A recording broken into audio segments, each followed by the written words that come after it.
Welcome to Systems for Success. Many people think success is something that just happens to you if you're lucky or work hard enough. We believe that behind every success is a system in action. My name is Lonnie Gienger. Thanks for joining me and my family as we share real-life stories and learnings that might just help you design the life of your dreams.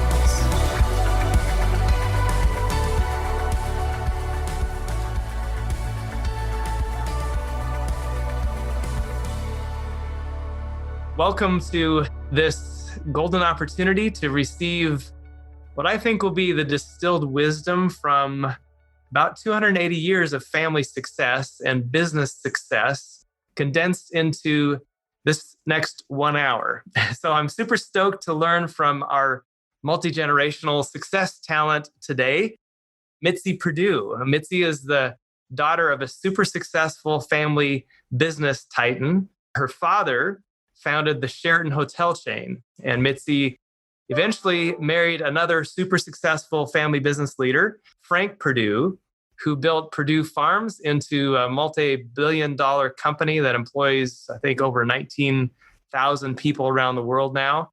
Most of you have probably stayed in a Sheraton hotel or probably at least eaten some Perdue Farms chicken at some point in your life. It's so cool. You've got to love the extended impact that well-led businesses and especially well-led family businesses can have on this world, even over the years. And without even knowing Mitzi, most of you have benefited in some way from her family businesses.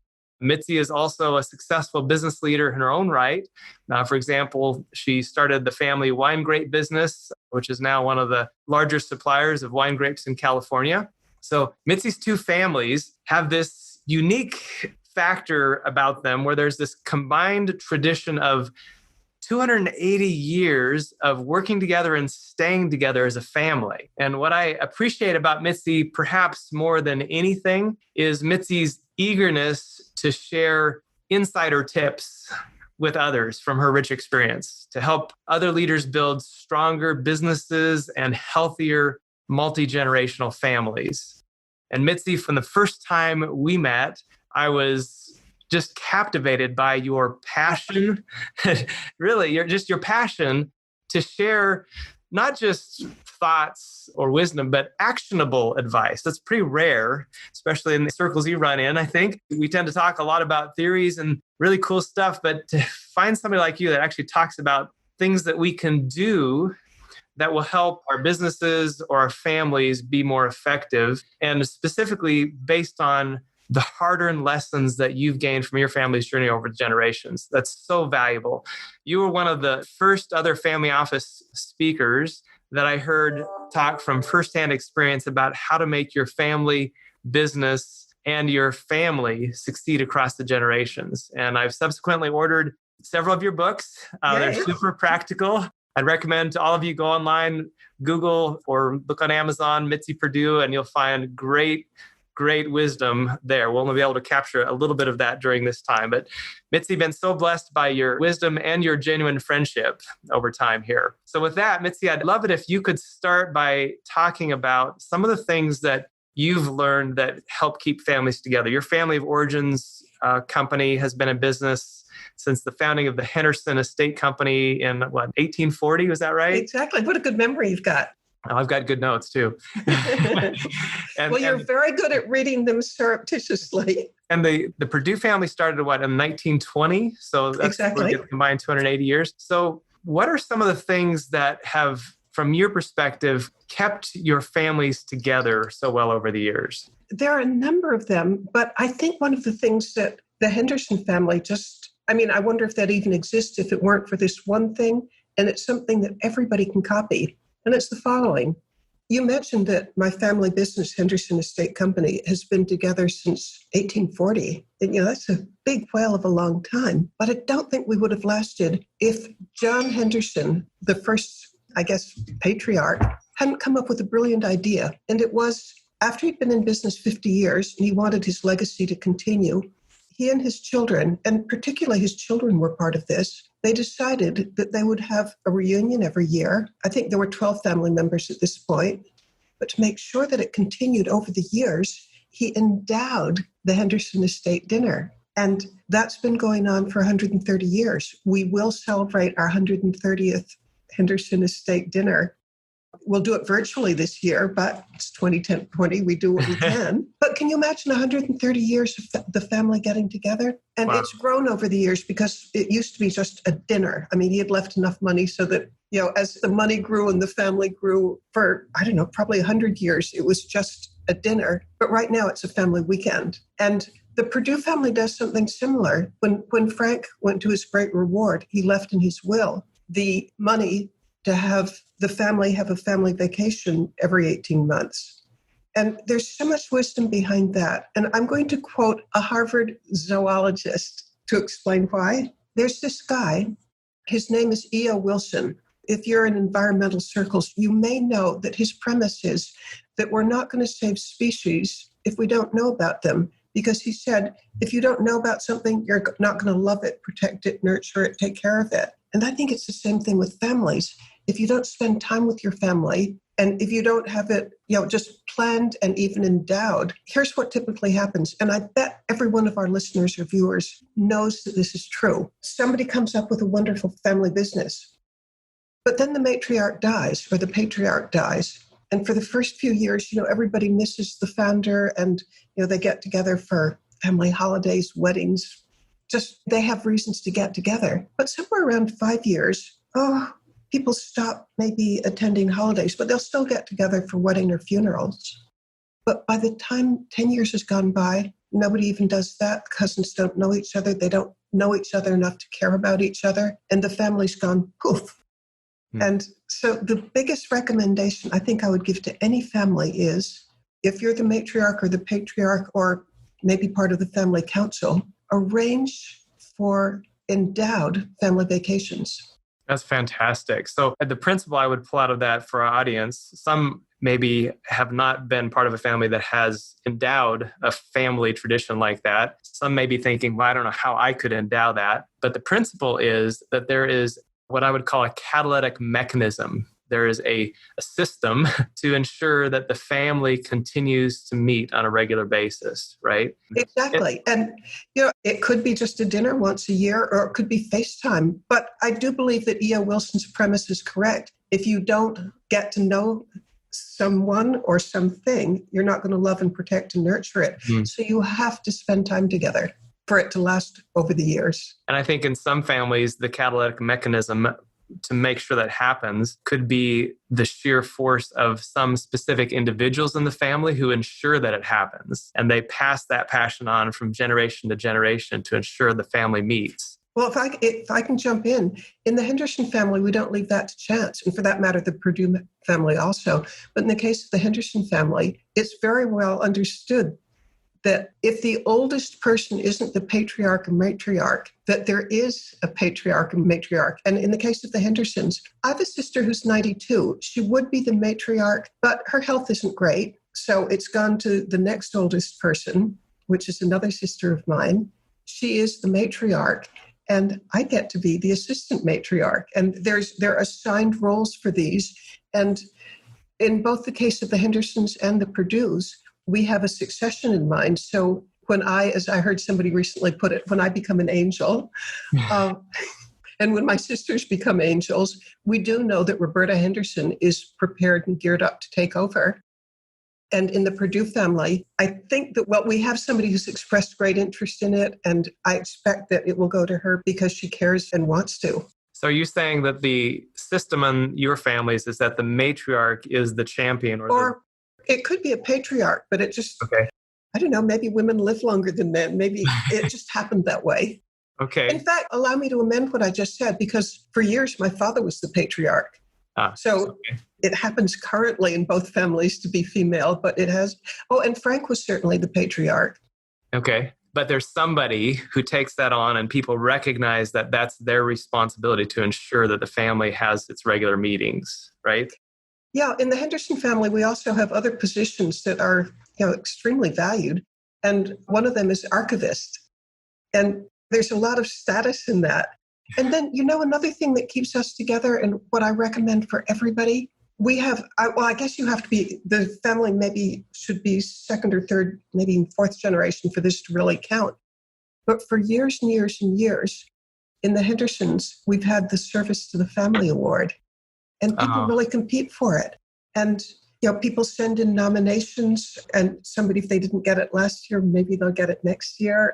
And the judges for it are the last 7 years winner. So the number of judges is never going to be larger than 7 because you rotate off after 7 years. But it's really cool because it is a mechanism where people are thinking what they can do for the family in order to help the family thrive.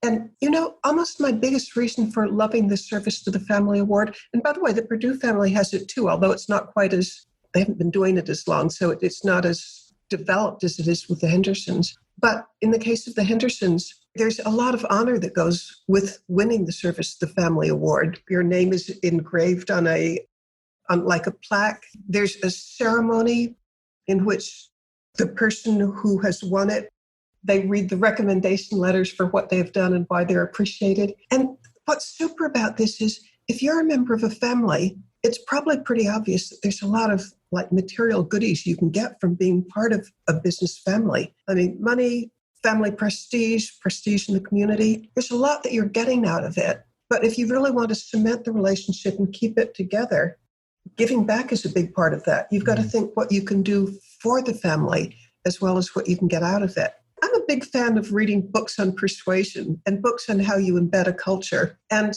getting people to think what they can do for the family, because there's this reward for it. It means that your mind is focusing on that as well as what you can get out of it. So can you give us any examples, just one or two, of the type of activities that somebody in the family would have done to achieve that Service to the Family Award? Okay, one of them is Roberta Henderson. I don't know how long she spent on it. It could have been a week, but she digitized 10,000 family records going back, I suppose, to 1840, although I haven't asked her.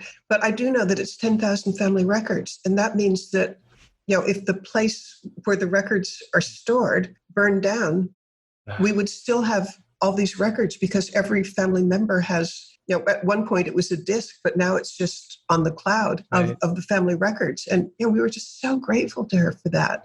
Then another one, I have a son who figured out, he's kind of really computer literate, and he figured out a very complex way of helping us communicate with each other.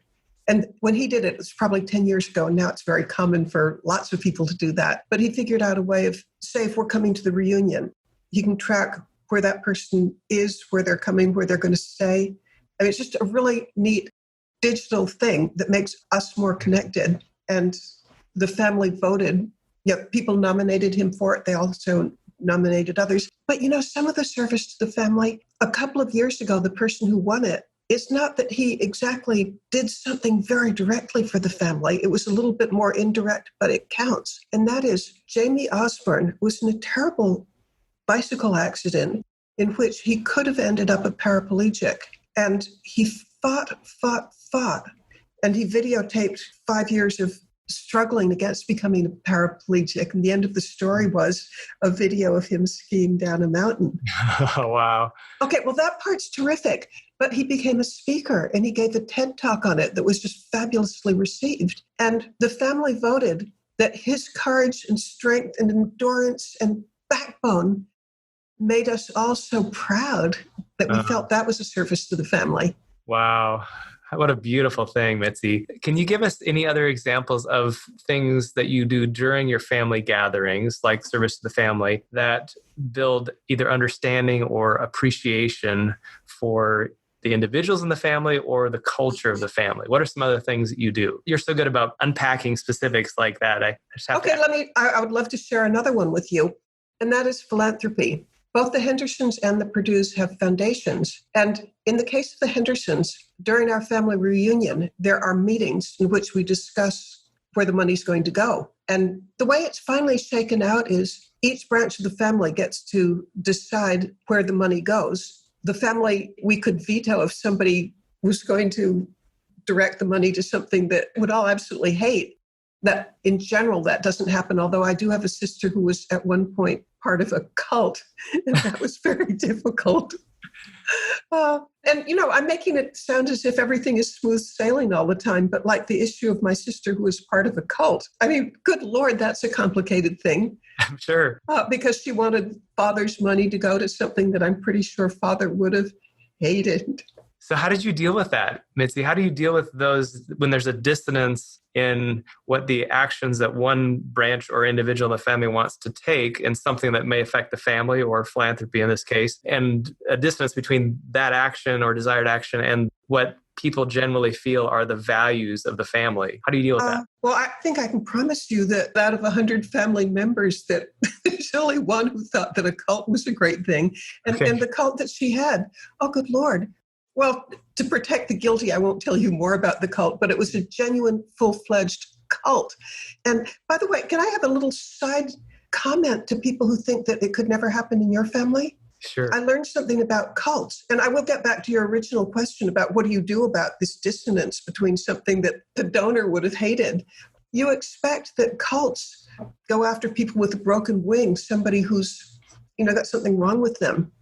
No, the cult leaders, the people that they're going to target first and foremost are members of successful families who have prestige and education and resources. I mean, the family member who became a member of a cult, I mean, she's as high functioning as they make them. She's charming. She's got a great education. She was so good at her cult that not only was she a member of the cult and giving fabulous amounts of money to the cult, but on top of that, she became a recruiter. Oh. Okay, so how did you deal with that in the family? So how we dealt with it. Okay, we're getting really into the nitty-gritty because I'm not sure that we did the right thing. I used to discuss it with my late husband, and he thought that we were doing the wrong thing. Okay. That's helpful learning too. Well, okay, so how about there's no really right answer to this, but I'll tell you where we came down on it. And, again, I don't know that we're right, but here was the conflict. She should be getting a fifth of the funds of the foundation. And it was, how about it's a pretty large foundation because father was the co-founder of the Sheraton Hotels. Yeah, when we sold the company, a lot of that money went into the foundation. So we're not talking pennies. We were not as transparent as we could have been about how much of the funds were there. Okay. And Frank felt that I was absolutely wrong. I was torn, but I went along with the other brothers and sisters. Okay. So you modified the amount that she got, basically. Yeah. And I think anybody could come at me and say, Mitzi, what a stupid, bad solution that was. And I think I might raise my hand and say guilty, but that's what we did. And it seemed right at the time. And I guess in retrospect, out of respect for my father, who or my mother would have gone absolutely nuts at seeing their hard-earned money going to a group that they wouldn't agree with, right? That they would not agree with. Yep. Okay, so one of the things that you do in your family gatherings is talk about philanthropy and make decisions. And it sounds like that's now divided into 5 branches of the family, and those branches make those decisions together. Is that correct? Yes, but it's very collaborative because there are some things that we donate together. I mean, somebody will come up and say, this is a once-in-a-lifetime chance to make a really big difference. Let's do it. And the family can vote yes or no. And how about they always vote yes? I mean, because we realize that we are a family and acting as a family is a good thing. But if somebody, like my particular passion is trying to do something about human trafficking, that's not the passion of everybody else. And although I try to influence them, people get to make their own decisions. Got it. Okay. That's fantastic. So it sounds like philanthropy has played an important role in the family unity over the years. It's been many years that you've been doing this, right? Yeah, but there's another thing, and I'm not sure that this is actionable for every family, but it's worked wonders for us. We have a rule. I just checked with my son before joining you, just to make sure that what I'm about to say is accurate and up to date. We've had a rule that by the time you're 60, you're supposed to write your autobiography.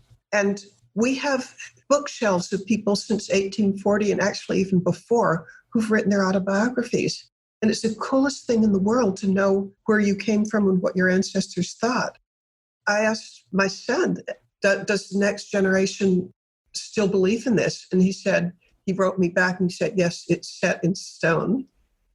That's fantastic. But one thing that makes it doable is it can be very short. Like my mother's was only 16 pages long. My father's was probably 400 pages. My brother's is 1,000 pages. Wow. And then I have a sister who she's a little bit, how about not ego-filled? And I think it didn't fit her to write about me, but she wrote the equivalent of an autobiography, but in a different form. Hers was, she told the story of the family house, which has been in the family for, I've lost track, but let's say 100 years, a little less probably. There are objects in it that have stories that relate to our ancestors. And so she wrote about she lives in the house, and that's where our reunion is each year. She wrote about the different objects and kind of her relationship to them. So to my mind, it's the equivalent of a biography because it's part of her and her values that are out there. Wow. And another family member, I don't know if they're going to do this because they're not 60 yet, but I've discussed it with them. She felt that she could tell her story with recipes. Like this is the recipe when I was young and we had, I think it's called Toads in a Hole or something. And she wants to have a book of recipes that tell the story of her life. So we're very open to what form the autobiography takes. Wow. I just love your specific examples of the process your families have used and continue to use to capture those things that are important to the legacy of the family. It's been said that when a grandparent dies in most family, it's the equivalent of a library burning to the ground. What a travesty that is. I wish I could write that down right now, but I try to remember it. Because, yes, I couldn't agree more. Because the wisdom that you can come across in those biographies from, like, my father's or grandfathers or great-great-grandfathers. Like, I have a great-great-grandfather. Actually, it was John Henderson, the founder of the whole thing. The story we get from him is that he made 3 fortunes, and he lost 3 fortunes, and then he made a 4th one. But the biggest part of this was, back in the 1870s, 80s, and 90s, there was something called panics, where banks would go bust and you lose everything you had, and through no fault of your own, you're bankrupt. Well, the story that we have from him that guides me the rest of my life is he would always pay when he went bankrupt, he'd start over again and he'd pay his creditors back and start anew. And so, one of the family messages is you can fall on your face, you can go bankrupt, you can look as if it's all over, and you can still pick yourself back up and go on. Wow. What a cool message. And supposing that had never been written down and none of us knew it, we would lose a priceless, what my mother used to call recipe for living. Yes. That's so good. What other ways have you found effective in your families to keep those, you just referred to them as recipes for living, the values, the beliefs, the core philosophies that have proved to be success creating for your family over the years? How else have you found it effective to capture those and transfer those to next generations? What are some other ways? Well, one of the things Frank Perdue did, and I played a role in helping him with this, he created an ethical will. And what I mean by an ethical will is he wrote down 10 things that he wished those who came after him would follow. And the reason he felt they were important is he felt people who have strong values are more likely to have a happy life. And at the end of their life, they can look back and say, I led a good life. And so I've kind of lost track of how much time we spent on it, but it was somewhere between 3 days and 7 days of like total immersion. And I recommend this to everybody, by the way, thinking, what are the values that if you could influence those who came after you to follow, what would they be? And Frank's preface to the 10 things in his ethical will was that he wanted those who came after him to be happy. And he felt the best way of being happy was following your highest values. And what values did he recommend? And day after day would be going through things and saying, is this the most important? I mean, actually, I bet we came up with 30 or 40, but he was well aware that 30 or 40, they're just going to, I think there's a reason they're 10 commandments because you're not going to remember the 30 commandments. Right. Well, his 10 parts of what he was going to leave his family in addition to material goods were things like he felt that being honest was the most important thing. Because if you're not honest, how about you're nothing? How are you going to have real friendships? Which brings me immediately to a second one, be somebody whom others are justified in trusting. Wow. And, I don't think you're going to have good friends. I don't think you're going to be able at the end of your life to look back on a life well lived if you weren't trustworthy. Yes. Or other things that he said. And I treasure this one. If you want to be happy, think what you can do for somebody else. On the other hand, if you really genuinely want to be miserable, think what's owed to you. Is that not cool? That's brilliant. Yes. And these play a big role in the life of the Perdues because, say, when there's a newly married in and we have a welcome package, it's perfectly likely that, not likely, it will happen that the newly married in is going to get a copy of the ethical will. And I recently paid to have the ethical will created in bronze, and each family branch got a copy, and I have enough extras so newly married ins will get it. Wow. So talk about that a bit more. You just mentioned that when somebody marries in, they get a welcome package. What else is included in that helps to perpetuate the family culture? Well, if it's a woman, and it seems to me, golly, I don't want to slight anybody, but it seems to me an awful lot of men got married in the last few years. So it's the brides that are the married-ins. And one of the things that's part of the welcome package, saying that you are now a Perdue is, and it may sound silly, but any family could have their own version of this. Right. Frank Perdue, he had many, many, many interests, but one of them was treasure hunting. And it isn't that he went out and treasure hunted himself, but he was a financial backer of, for example, the treasure ship Atocha, which sank in 1622, and people have been trying to recover it for close to 400 years. Wow. Well, he was one of the financial backers of finding that ship and recovering the treasures on it. Well, among the treasures were a whole lot of silver pieces of 8. No, they weren't pieces of 8.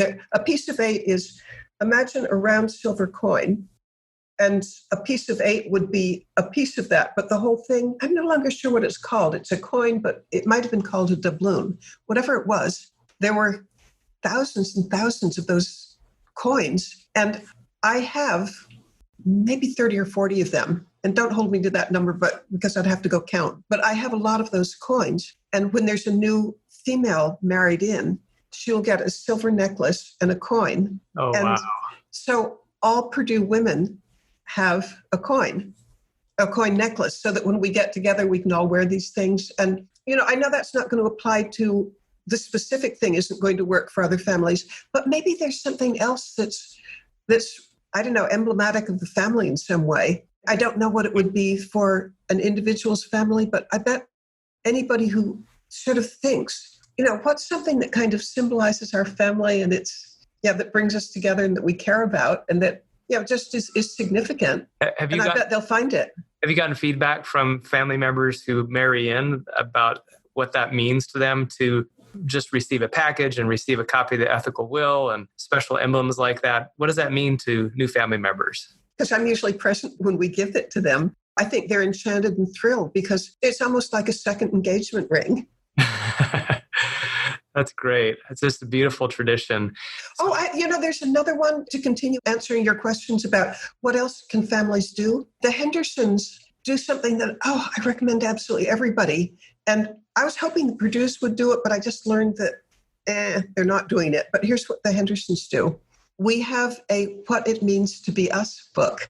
And the What It Means to Be Us book is everybody, if you're over, 10 or 12, you write an essay of, it could be a couple of hundred words or it could be 1,000 words, just an essay on what it means to you to be part of this family. And it's the most fabulous thing in the world because, I learned all sorts of things that I never would otherwise about, I'm part of the oldest generation right now, but the generations that are in their teens, I get to know kind of what they're thinking and what's important to them. And, the other side is they get to know what I'm thinking and what's important to me. Wow. And so there's 80 family members who know what makes them tick and why the family's important to them. So this is one book for the entire extended family that just keeps growing over the years? Yes. We started it, I'm going to guess, 8 or 10 years ago. And since the family is growing by leaps and bounds, we need a new edition. But it's just so valuable. And that's one of the things that we, in the Henderson family, that we give to the people who are joining the family. Oh, and then another thing which I don't know how many people this would apply to, but if it does apply to your family, I think it's beyond price. The Hendersons have a habit of marrying people from other countries. And one of the things that we do is, say somebody marries in China or South Korea or wherever, and the elderly members of the family, ones who maybe aren't able to travel, don't get to go to the wedding. We recreate the wedding at our family house in New Hampshire. So at the family reunion, the bride gets to wear her dress again. The groom wears a tuxedo if that's what he did. The younger kids in the family, like the 4, 5, 6, 7, 8-year-olds, become part of the wedding party, and we have costumes that you can buy from Amazon, and they play the music, and she goes down the aisle, and she and her husband gets to recite their vows again, and we even repeat the toasts so that the people who weren't there for the real wedding get to see a recreation of it. And I've had brides tell me that they're as nervous and excited and happy for the recreation in front of their new family as they were back in the country where they did get married. Wow. So you just incorporate that as part of your family reunion. The weddings, that, especially if they're in another country, are hard to get to. You have a reenactment of the wedding, right? And another thing that we do is, since we're an old family, we've got all these, traditions. And one of them that I just cherish and recommend to everybody, and it can be on a large scale or a small scale, but we have a cocktail party, and it's not a cocktail party, it's cocktails before a banquet. And we all get together in the porch of the family house, and the porch is decorated with flags of either the countries where people came from or where their parents or grandparents came. So in a reunion of, let's say it's 80 people, there could be 30 flags there. And everybody gets to, feel good, my ancestry is respected. And in cases where people have married into the family and they're not from some other country, we can have flags or banners of, say, their college or their team, but something that just recognizes that, we envelop you in the Henderson family, but we recognize that you have an identity as well. Yes. Wow. We embrace the whole of you. You don't have to just disappear because you've become one of us. Yeah, that's beautiful. So we've talked a lot about the things that you do that are event-based, the gatherings, which is so powerful, and the traditions or systems you have to reinforce family values and paradigms as part of those. Talk a bit about the things that you do between events. Like, I read a book that I got on Amazon from you that was full of newsletters, just an entire book of newsletters that I think most of which you wrote or edited for your family. So talk about that. And one of them that I read was newsletters for children in the family. So a lot of families, or some families, have newsletters. I thought it was unique that you have newsletters that are specifically to children. Talk a bit about that. Why do you do that, and what's behind that? First of all, the newsletters, they come out about once a month, although I've written 9 this year because I was writing extra ones to keep people in touch how they were handling the COVID-19 situation. But newsletters in general are fabulous for helping create identity, because the newsletters to my mind, aren't just what's going on today, although that's interesting and important. But I make a big effort to interview the older people and capture their stories. Or I also, to make people feel a greater connection to the family company, I often interview people who work for the company so that you know what's going on it's an identity thing. The more you know, the more committed you can be. But then one day it occurred to me, since I love to study persuasion and I love to study how cultures get embedded. I bet you've heard the saying, get them while they're young. Yep. Well, it occurred to me, there was a period probably 15 or 20 years ago when there were a lot of young Perdues. And that's not the case quite so much right now because they're transitioning into their late teens and 20s, the ones that this started with. But I created a newsletter designed just for children. And initially it would be for maybe 6 to 10-year-olds. And part of persuasion is that if you want somebody to create values and absorb values, it's not enough just to tell them we're a frugal family. Instead, I'll give you an example. And I have to correct it because I recently learned that one ingredient of what I'm about to tell you wasn't accurate. But great-grandmother Madeline was a great cook. And when she would have family over at Thanksgiving, what she would cook, and I thought it was biscuits, but it turns out that it's other stuff. What she would cook, say if she's going to bake it, she would cover the baking sheet with aluminum, then bake whatever it was. And then after she had finished cooking it, she would clean off the aluminum foil, dry it, and reuse it the next time that she baked. So, and the lesson there is, we're a frugal family and we're into recycling. But if I just told that story, it doesn't have the same impact as what if every time that there's a newsletter, and that'd be about maybe 4 times a year, the kids' newsletters, it would come in a treasure box and there would be gifts for the kids. And the gifts would always in one way or other relate to the value that I'm trying to perpetuate. And being frugal was extraordinarily important, both to Frank Perdue and also to the Hendersons. I mean, we didn't want to get our identity from spending lots of money on fancy clothes. No, we wanted it on surface. Well, in the case of Madeline and the newsletter about her, I'd have the newsletter and it would be in very large, like 22 font, and it would be, I don't know, probably not more than a couple of hundred words, but something that either they could read or their grown-up could read to them. But then there would be an activity that's based on this treasure chest. You open the treasure chest and there's a chef's costume, the chef's toque, maybe an apron, and the ingredients for biscuits. And the kids would make biscuits on a baking sheet that was covered with aluminum foil, and I would provide the aluminum foil. They'd get to make biscuits and they'd eat them, but then they and their grown-up would wash up afterwards, and the aluminum was to be cleaned so that it could be recycled or reused. And the idea is, if I want you to learn to be frugal, telling the story gets you partway there, but spending an hour doing it and talking about it with your grown-up, I think it sinks in much more deeply. We are a frugal family and we value not wasting. Oh, Mitzi, I just love that. I've seen over and over again, both in business as well as in families, that the most well-led teams or families have this culture about them where they don't just talk about values. They do talk about values, but they don't just talk about values. They tie values on a regular basis into specific stories and decisions and actions.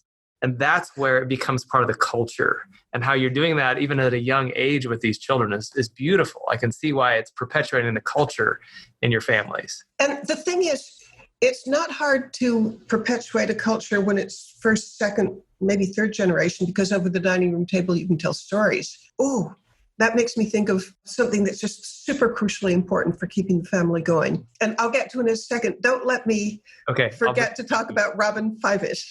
Okay.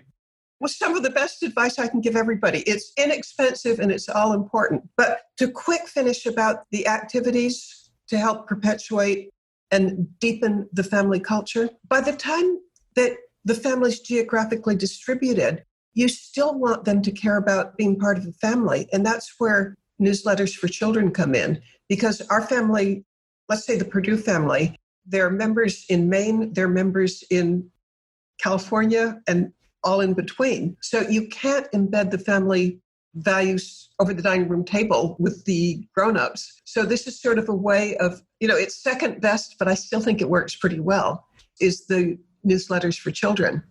Yeah. And now Robin Fivish. Okay. I mean, could we have a trumpet overture here? Because I'm going to share one of the, yay! Yeah. I'm going to share one of the possibly most easy to do things once you know about it. No cost and huge benefits. And that is my friend Robin Fivish. She's from Emory University in Atlanta. And I read some of her work and I was so entranced by it that I actually flew to Atlanta to meet her and spend a day with her. And here's what I learned and here's what it's all about and here's why I think it's important. She has made it her academic study with a whole laboratory that studies what I'm about to describe. What she studies is what makes families high functioning.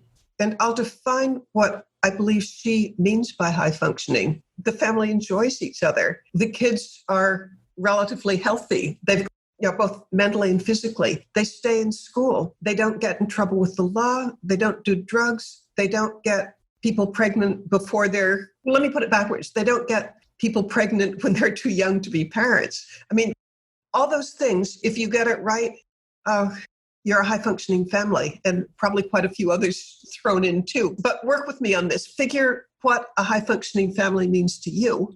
And here's what her studies say of how to get there. Her studies show that the more families know their family stories, there's an almost perfect correlation. The more you know your family stories, the more high functioning the family is.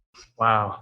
And that's almost a proxy for something else, which is you're not going to know your family stories unless you spend time together, or unless you've got really great newsletters or some other way of doing it, maybe great FaceTime. And I'm going to quote somebody else right now, but I'm pretty sure this supplements what Robin Fivish says. Somewhere around maybe 45 years ago, Joe Califano was head of Health and Human Services. When he finished being a cabinet member, he has devoted the rest of his life to what he took to be one of the greatest tragedies, dysfunctions in America, and that's substance abuse. And so he, along with Columbia University, they have a huge budget. It's millions and millions and millions of dollars a year studying what protects families against substance abuse. Sort of like with heart disease, we now know a lot of things to do if you want to avoid heart disease. Well, he's studying the protective factors against substance abuse, and there's a tremendous amount of long-term academic research that underlines what I'm about to say, and it is that if you have 5 or more meals together in the course of a week, it's highly protective against substance abuse. It's not a guarantee, but it sure helps your odds. On the other hand, if you have only one meal together as a family in the course of a week, you're so much more vulnerable to, your classmate who says, I've got this neat stuff and your parents aren't going to like it and it's going to make you feel really good. Here, try some. If you have a firm foundation in what your family's values are, what their stories are, what your identity is. And stories give us our identity, and you get them, you certainly get them over mealtime, but you get them maybe over vacations, but just time together to learn your stories. And so a recommendation that I would make, and the recommendation comes from Emory University and Columbia University, and probably a dozen others that I don't know about, is spend time with your kids, let them know your family stories. That's beautiful, Mitzi. It's so valuable. And when I see how that is played out in your families now, from the intentionality of sharing stories and being understood and understanding each other, now playing out for what? How many are you on, 7th generation or 8th generation? What generation are you on in your 2 families? Well, there's a way to figure that geneticists calculate generations, and that is every 25 years counts as a generation. So can you do 25 into 180? Yeah. Let's call it 175, and I think we're talking 7 generations? Okay, 100 is 4 generations, and then 7 generations. So we're talking 7 generations. 7 to 8 generations. 7 to 8 generations, yeah. So right now, I'm and a lot of my friends are just salivating over the thought that maybe something we do in this generation could affect 7 generations from now. And it's such an honor to talk to somebody like you who has actually lived through that and can give us some nuggets of wisdom as to what has helped and what hasn't helped. So I have a follow-on question for you on this to maybe stretch your thinking a bit and inspire me even more. And that is, imagine 6, 7 generations from now in your family. Okay, so wow, 14 generations. Okay, this is really going to get me thinking. Okay, yeah. So imagine you could show up in your family 180 years from now, 200 years from now, and step into a family gathering of some kind a couple hundred years from now. What would you like to see or hear in that gathering? Well, I have a purpose in this earthly life right now, and that's to increase happiness and decrease misery. I would love to know that, to my mind, a family at its best is a machine for generating happiness. When the family members love each other and they support each other and they encourage each other, I think there's a flourishing of the human soul that's incomparable. And so I guess what I would wish for them is that they love each other.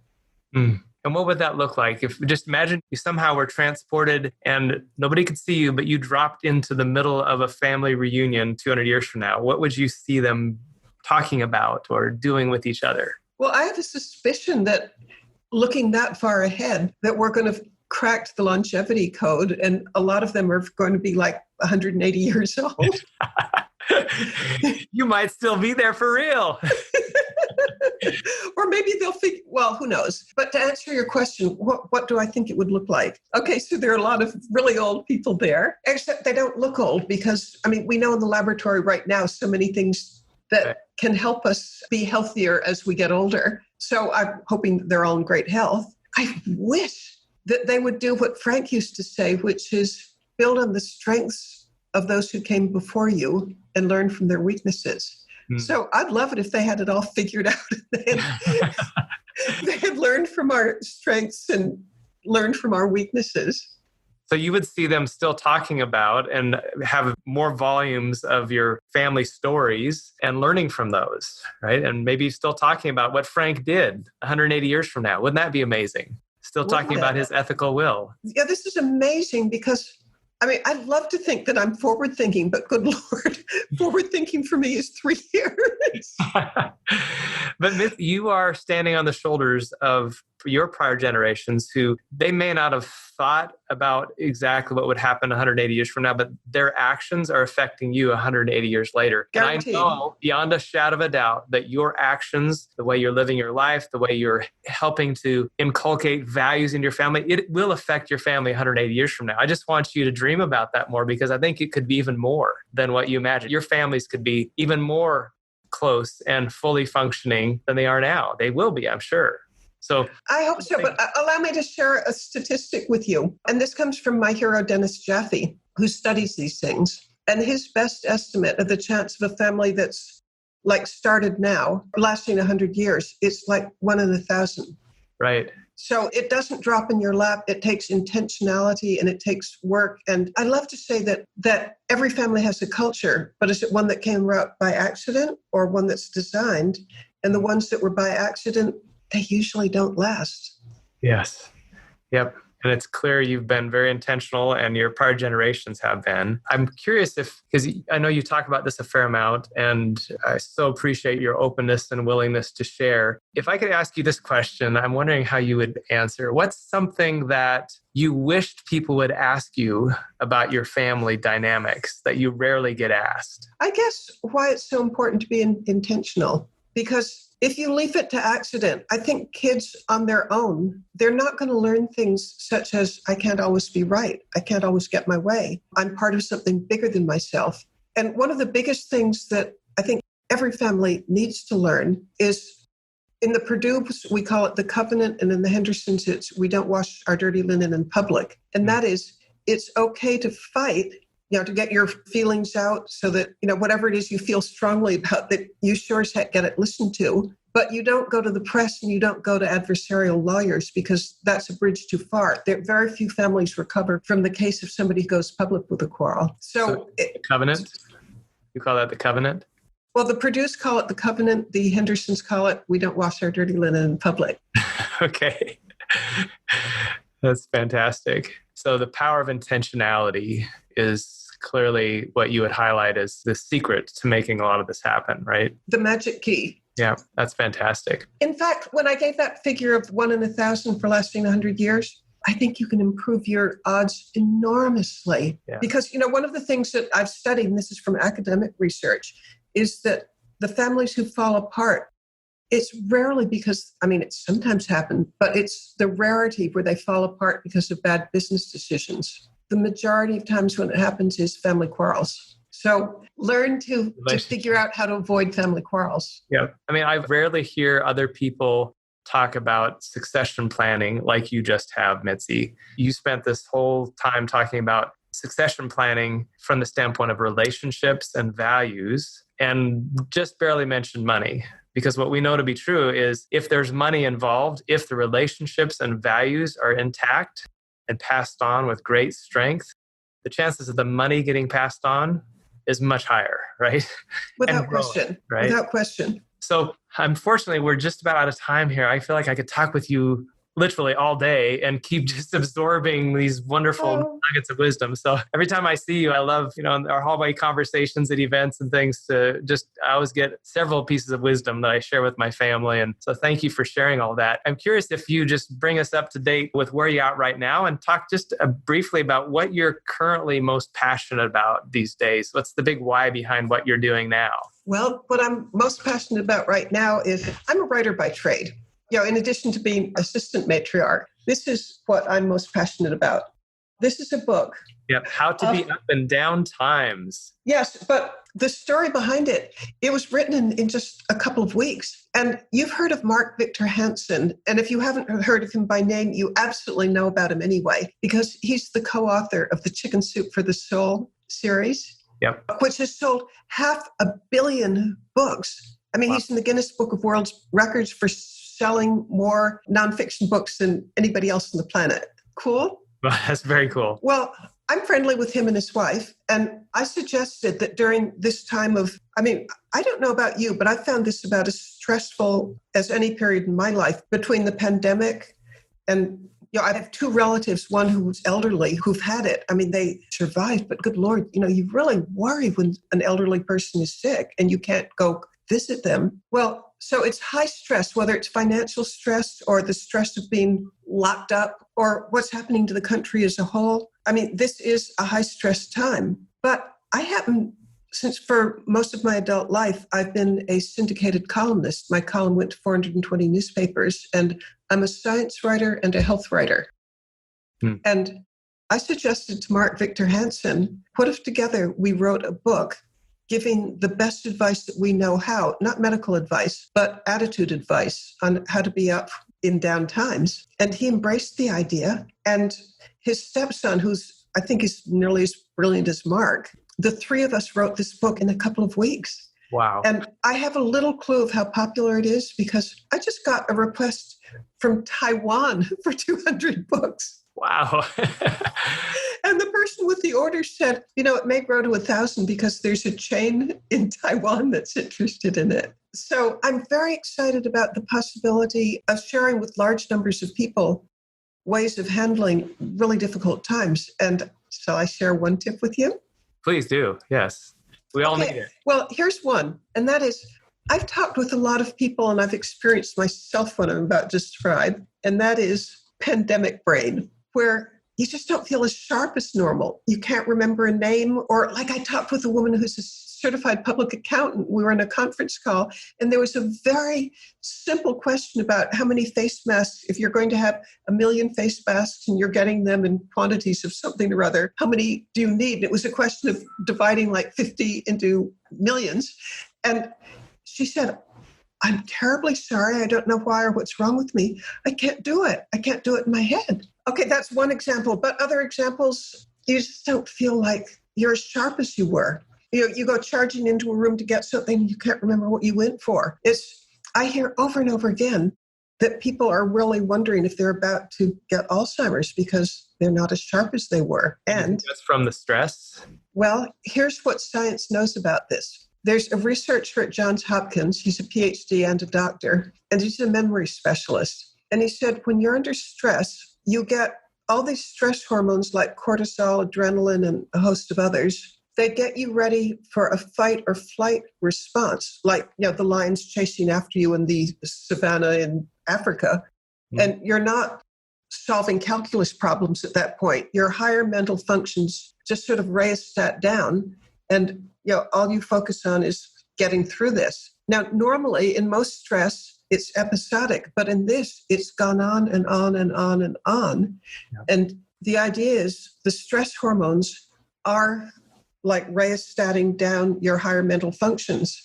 Not for everybody, but if you personally are feeling, oh my God, Alzheimer's is beginning, it's almost certainly not. You've got pandemic brain, and when the stress dwindles down, it should come back. It's highly likely to come back because it's simply a known medical fact that stress is going to make the higher mental functions, the kind where you could balance your checkbook or do calculus, they just rheostat down. And then one other factor to this, don't underestimate the amount of stress involved in what's going on. I've talked with psychiatrists who say that they predict, given the economic stress, is your livelihood being destroyed? Are you about to lose your mother, or your father died and you couldn't go to the funeral? That kind of thing may even result in PTSD years later. So don't anybody underestimate the stress that this is causing individuals. So if you can give us just one tip for how to overcome pandemic brain without just waiting until the pandemic is gone or the effects of it, what's one thing that we can do to help overcome pandemic brain now? That's another chapter in the book. By the way, the chapters are 2 pages long. None is longer than that. The antidote to pandemic brain is, I'm going to share some advice that comes from, I have a niece she runs a very large nursing home. And she said statistics show that the stress of being a caretaker, and by the way, this will come back to the one tip, but I have to give you the background. Okay. The stress of being a caretaker means so much stress on the caretaker that a third of them will die before the person they're taking care of because of stress. So, and now we come to the thing that you can do. Build into each day respite. Have a time when somehow you just absolutely shut off. Basically, you escape. And the ways of doing it are, for example, I'll tell you what I do. I go to YouTube and I watch Saturday Night Live. I watch Monty Python. Or if I want a total respite, there's this wonderful, it's silly, but it helps me and gets me in a different place where I can relax and not just wallow in how awful everything is. Yeah. There's this wonderful thing of this puma, the cat, a great big giant cat who's moved in with a family in Russia. And it's just not a whole lot goes on, but you see this thing that gets you so far removed from daily life that you've got respite. Yeah, it gets your mind off it. That's great. And I also recommend movies, but preferably ones that are, I'm into you can call it respite or you can call it escapism. I'm going to call it respite, but it's really escapism. But do it. You're so practical. I was thinking you were going to come back with some wonderful flowery speech about meditation or prayer, which I'm sure you think are helpful too. But you go to the right, very practical, just get your mind off it. If it takes a funny movie or mindless movie, just get your mind off the stress. I love it. Yeah, Roberta, the niece who runs the nursing home, she says that just the most important thing that you can do for yourself under times of stress. I mean, she told me that she couldn't overstate how important it is. Give yourself at least an hour of just complete withdrawal from it. And by the way, if the stress is bad enough, that's hard to do, but do it anyway. Right. Yeah. Great. Thank you, Mitzi. I can't wait to get the book. So if you would tell our audience how we can get the book and how we could, if anybody wanted to connect with you further, how do we find you or the book? Perfect. I'd love to answer email. Okay. The book, get it on Amazon. And you can get it by looking for How to Be Up and Down Times. If, because of good old pandemic brain, you can't remember the name, and I'm with you. I mean, I get it. But if you can't remember how to be up, then look for my name, Mitzi Perdue. And Perdue is spelled Perdue. And then, I think people need a pencil to get my address. But if you go to mitzyperdue.com, there's a contact section. If you write to me through the contact form, I'll get back to you. Okay, great. Well, Mitzi, thank you so much for sharing such rich wisdom from your heart and from your own family's experience. I know this will be a huge benefit to thousands of families around the world over time who view this and listen to this. I can't imagine anything that you could be doing with your life that would have a higher impact on shaping the future of society than what you're doing. And good Lord, thank you. Seriously, what you're doing to help shape the future of families and family businesses is the fundamental basis on which I believe healthy societies are built. So thank you so much, Mitzi. Really appreciate that.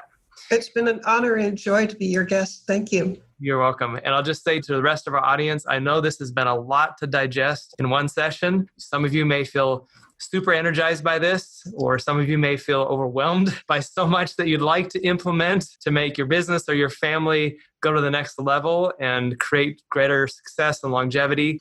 I would recommend that from all of this, decide just one paradigm or one practice that if you truly changed that would make a profound difference in the longevity and success of your family or your family business. So decide on that one new practice, that one new belief that you can start right away. And if you started that, other things that are frustrating you might become irrelevant or unnecessary.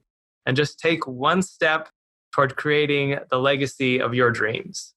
So with that, I'll say goodbye, everybody. And thank you so much again, Mitzi. My joy. Thank you. Thank you for joining us on this episode of Systems for Success, where the mystery of success is solved in the magic of the system. To ask us questions you'd like us to address in future episodes, go to systemsforsuccess.com. See you next time.